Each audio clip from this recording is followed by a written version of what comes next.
Hello and welcome to LinkedIn for Lawyers, your profile.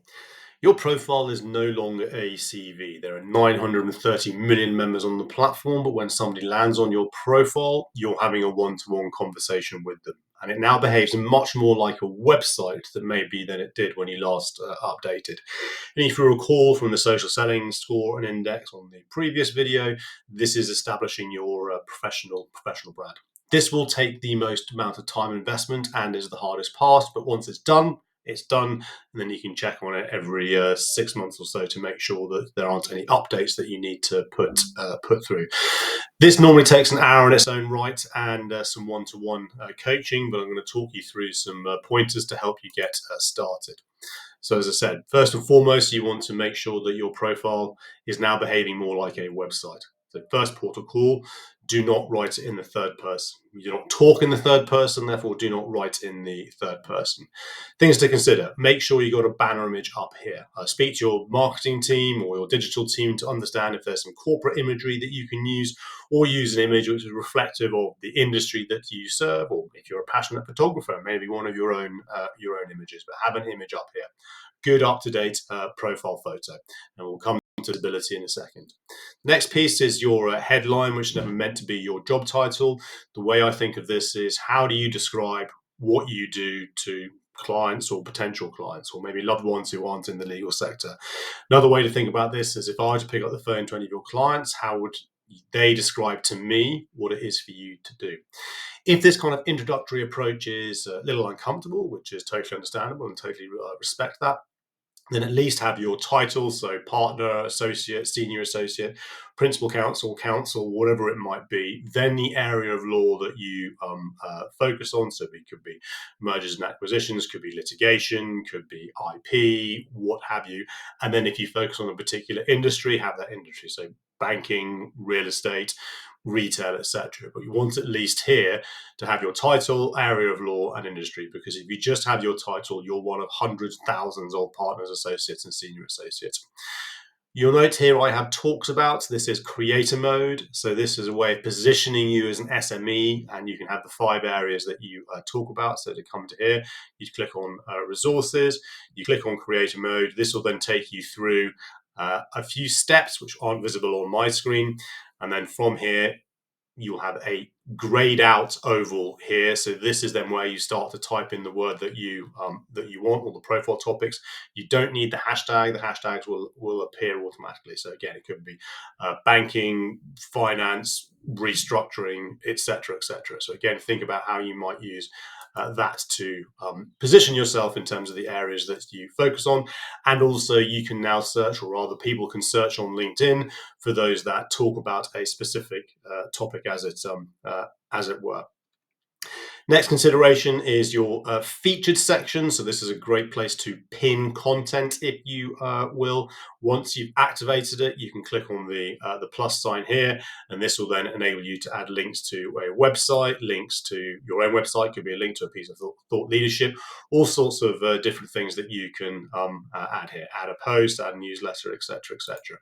The way that you feature a post, the simplest way to do this is to make sure that you have posted something on LinkedIn. So I'll come down to my posts here, and then what you want to do is you want to click on the 3 dots top right in your post. So up here, you click on these 3 dots, and then here you can see feature on top of profile. That will turn on the featured section, and then you'll be able to add links to maybe your bio, maybe the practice group on your website, etc., etc. So again, back to this aspect that you are treating your profile as a CV, as a website now, not a CV. Then we come down to the about section. The about section is the hardest part probably to work on. As I mentioned, this is not your CV, not written in the third person. It can be short, it can be long. Think about a question that you might want to start at the top in terms of the typical questions that your clients ask, or a way of introducing yourself in a more human way. Your story, if you will, in terms of why you moved into law. You can then talk in the round in terms of the sort of things that you get involved in, the sort of matters that maybe you are instructed on. As I mentioned, short, long, it's up to you. If you feel comfortable bringing a little bit of this is who I am outside of the day job to make you more relatable. So if somebody lands on your profile and they don't know you, they can say, I can relate to you as a person beyond this. It could be charity work that you do. It could be if you sit on a board of governors. It could be if you're passionate about LGBTQ or diversity or women in legal, or you support particular sports teams. I know some lawyers I've worked with, they've even put their passion for cycling and they put their Strava links in there to encourage people to join them on a Strava ride. Again, if that makes you feel comfortable, of course. And then a call to action: invite people to connect. Your experience section is the what. This is very much where I would lift your CV apart from the third person angle. So of course, you don't put anything in here in the public domain that you can't. Do not cite clients if you can't. So your CV, your pitch document, if you will, that goes out is a good place to start. However, big caveat is that before you update your experience section, you want to just double check that you've got your notifications to the network toggled off. Otherwise, even if you change a single thing in your experience section, so you'll click on the pencil here, and then you will see you want to ensure that the toggle is toggled to off.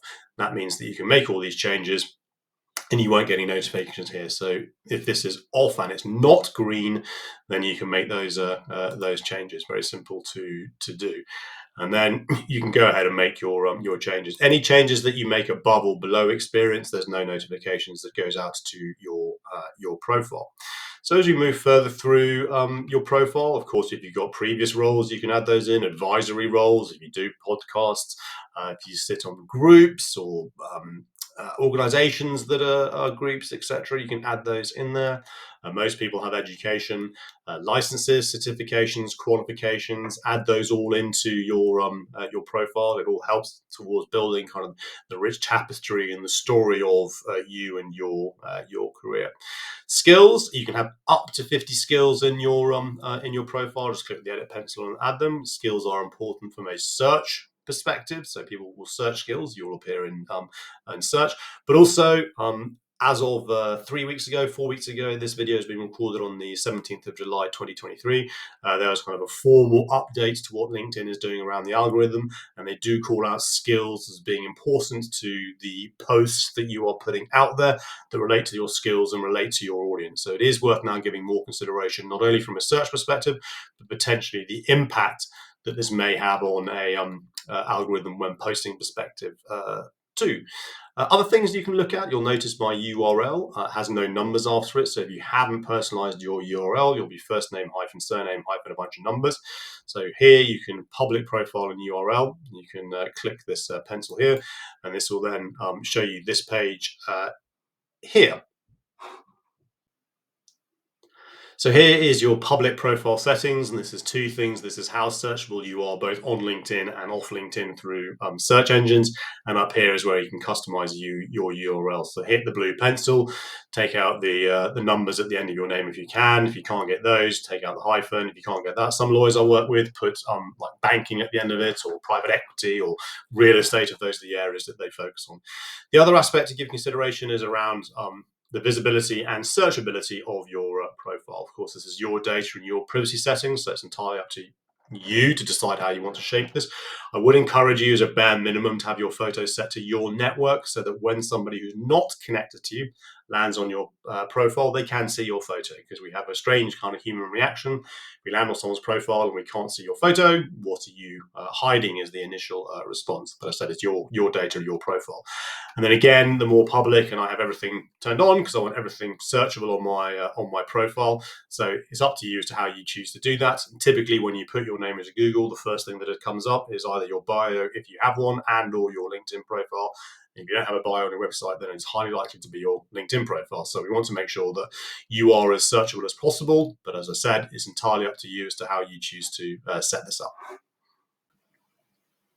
So there you have it. Hopefully, some hints and tips that you can start to put into practice today. As mentioned, this normally takes at least an hour in its own right, and then one-to-one coaching, which of course I'll be more than happy to help you and your teams with.